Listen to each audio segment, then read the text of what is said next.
bienvenue dans Hidden Palace. Certaines sociétés ont pour symbole des mascottes, d'autres ont des personnages fétiches mais ne les exhibe pas pour autant. C'est un peu le cas de Sam & Max pour LucasArts. Les développeurs ont réussi à placer leurs héros dans leur production sans que cela ne se voie forcément. Sam & Max sont les héros d'une série de point and click sortis sur PC pendant l'âge d'or de LucasArts.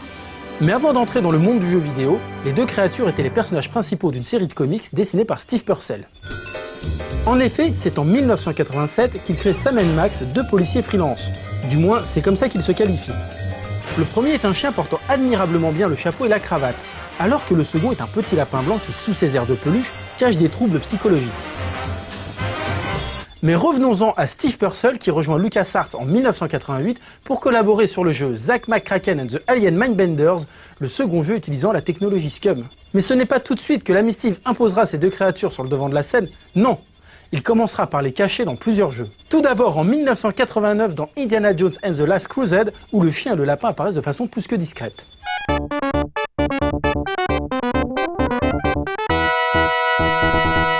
En effet, tout au début du jeu, on peut trouver un totem à l'effigie de Sam & Max dans le bureau d'Indiana Jones.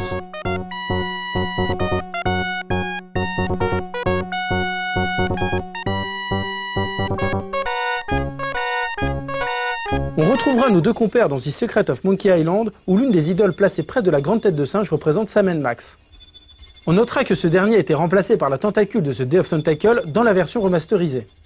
Ils seront également de la partie dans le second épisode sous-titré LeChuck's Revenge. Dans la boutique de costumes, sur l'île Booty, on peut trouver des costumes de Sam & Max tout au fond à droite.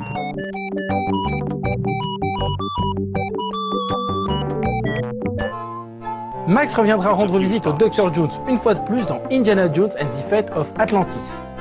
Très tôt dans l'aventure, on peut choisir entre trois chemins: énigme, action ou travail d'équipe. Si c'est ce dernier qui a été choisi, une des énigmes consiste à rencontrer M. Trottier à Monte-Carlo. Indy? Dans la chambre d'hôtel, Indy peut s'amuser avec des ombres chinoises, et forcément, une de celles-ci est la tête de Max. Même si l'archéologue prétend qu'il s'agit du dieu des Atlantes, Nur-Apsal. C'est seulement en 1993 que sortira enfin un jeu estampillé Sam & Max, inspiré des enquêtes de nos deux policiers freelance. Intitulé Sam & Max Hit the Road, ce jeu utilise également le moteur Scum.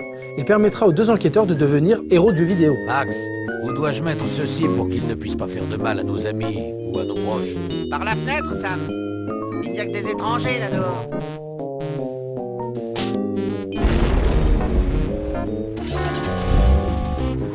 Mais ce n'est pas pour autant qu'ils ne s'inviteront plus dans les jeux où ils n'ont rien à y faire. Dans Day of Tentacle par exemple, on peut apercevoir un portrait de Max dans le couloir à l'étage du manoir du passé.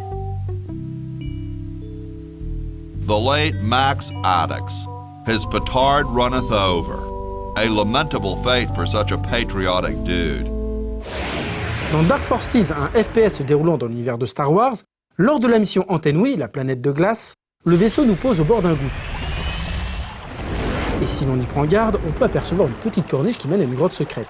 Et que se passe-t-il si on appuie sur Tab afin de voir le plan? Un visage de Max se dessine. Dans The Dig, il faut également avoir l'œil. Quand Boston descend dans la chambre funéraire, on peut apercevoir une forme ressemblant étrangement à une tête de Max stylisée.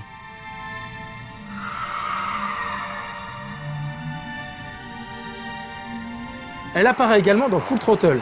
Lors du derby de démolition, on peut l'entrevoir sur un des murs de l'arène.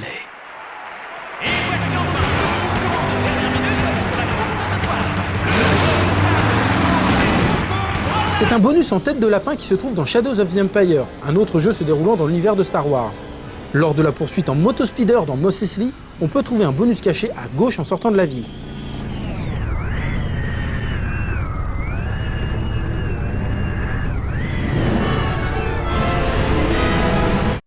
Dans Outlaws, un FPS se déroulant dans l'ouest des cow-boys, il faut se mettre en mode shérif adjoint et avoir arrêté assez de criminels pour pouvoir entrer dans le premier club privé.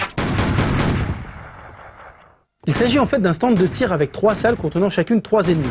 Lorsque tout est nettoyé, un tunnel s'ouvre, et au bout on peut y trouver une version Desperado de Max.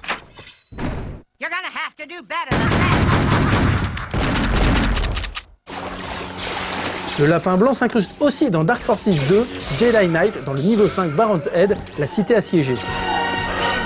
En passant par un chemin tortueux, on peut rentrer dans une maison où Max nous attend tranquillement.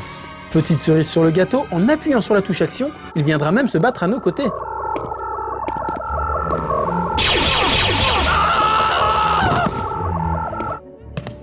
Dans le 3e épisode de Monkey Island, The Curse of Monkey Island, en manipulant les lumières et en suivant les instructions des pirates de la crypte de Danger, on peut faire apparaître Max.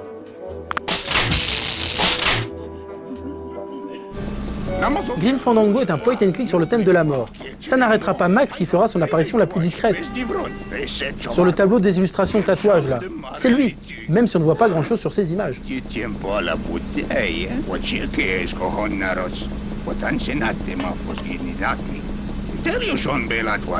Ça ressemble à... Dans Escape from Monkey Island, c'est encore plus la fête, puisqu'on peut noter 2 clins d'œil. Le premier, en entrant le code singe-singe-citrouille dans le système de classement, on peut trouver la fiche d'un certain client nommé Sam N. Max. Il est écrit Sam N. Max. Type de prothèse, adresse, numéro de téléphone, allergie. C'est passionnant. Un peu plus tard, dans l'école de transmogrification de Miss Rivers, on peut apercevoir une peluche de Max dans sa salle de classe. Vous croyez pouvoir me jouer un mauvais tour, hein, c'est ça?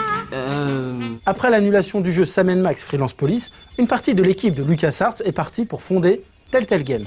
Lorsque les droits de Sam & Max arrivèrent à terme pour LucasArts, Telltale Games les a récupérés auprès de Steve Purcell, qui était parti travailler chez Pixar. C'est donc désormais dans les jeux Telltale qu'il faut guetter les apparitions de Sam & Max. The Mametron 9000. If that's the guys from Air Force One, tell them they get the keys back once they say the magic word. Parmi les déguisements que le joueur peut trouver pour Strong Bad, il y a un t-shirt à l'effigie du crâne de Max. This is the most rarest, awesomest shirt ever. I have got to get a picture of me in this to make all my friends jealous. Man, they only wish they had this Enfin, hotness. rien à voir avec le jeu vidéo, mais un chien et un lapin ressemblant étrangement à Sam & Max apparaissent sur un bas-relief de l'église de Kilpeck, en Angleterre.